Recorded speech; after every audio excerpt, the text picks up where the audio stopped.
తమిళ రాజకీయాలు ఆసక్తికరంగా మారుతున్నాయి. ముఖ్యంగా ద్రవిడ రాజకీయంలో యువతరం తలుక్కుమంటోంది.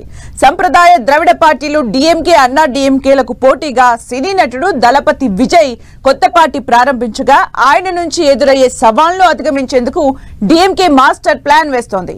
ముఖ్యమంత్రి స్టాలిన్ కుమారుడు మంత్రి ఉదయనిధిని ఉప ముఖ్యమంత్రిని చేయాలనే డిమాండ్ ఇప్పుడు తమిళ రాజకీయాల్లో హాట్ టాపిక్ గా మారింది. అసలు ఉదయనిధిని ఇప్పుడే డీసీఎం చేయాలని ఎందుకు అనుకుంటున్నారు?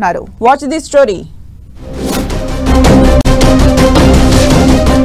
దక్షిణ భారత్ లో కీలకమైన తమిళ రాజకీయాలు హీటెక్కుతున్నాయి. ఆ రాష్ట్ర అసెంబ్లీకి మరో ఏడాదిన్నరలో ఎన్నికలు జరగనున్నాయి. ముఖ్యమంత్రి ఎంకే స్టాలిన్ నేతృత్వంలోని డిఎంకే పార్లమెంటు ఎన్నికల్లో తిరుగులేని విజయం సాధించింది. అయినప్పటికీ వచ్చే అసెంబ్లీ ఎన్నికల్లో డిఎంకేను ఓడించాలనే లక్ష్యంతో ప్రతిపక్షాలు వ్యూహాలు రచిస్తున్నాయి. ప్రధాన ప్రతిపక్షం ఏఐడిఎంకేకు ప్రత్యామ్నాయంగా ప్రముఖ హీరో దళపతి విజయ్ టీవీకే పార్టీని ఏర్పాటు చేశారు. యువతలో ఆయనకు క్రేజ్ ఉండడంతో డిఎంకే అప్రమత్తమైంది.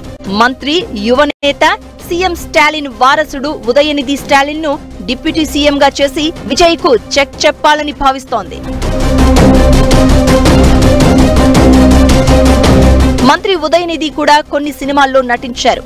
ఆయనకు యూత్ లో ఫాలోయింగ్ ఉంది. ఇక ముఖ్యమంత్రి స్టాలిన్ కు 70 ఏళ్ల వయసు పైబడ్డంతో ఆయన వారసుడిగా ఉదయనిధి పేరు ఎప్పటినుంచో ప్రచారంలో ఉంది.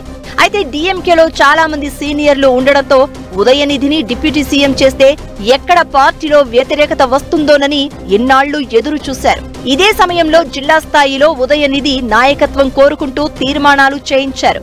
దీంతో పార్టీలో అన్ని వర్గాల నుంచి ఉదయనిధికి మద్దతు లభించినట్లయింది.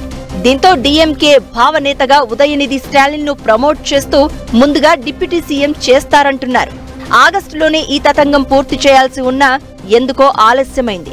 ప్రస్తుతం ఆ సమయం వచ్చిందని, నేడో రేపో ఉదయనిధి తమిళనాడు డిప్యూటీ సీఎం కాబోతున్నారని విస్తృత ప్రచారం జరుగుతోంది. ఈ సస్పెన్స్ కు ముఖ్యమంత్రి స్టాలిన్ ఎప్పుడు తెరదించుతారు అనేదే ఆసక్తి కలిగిస్తోంది.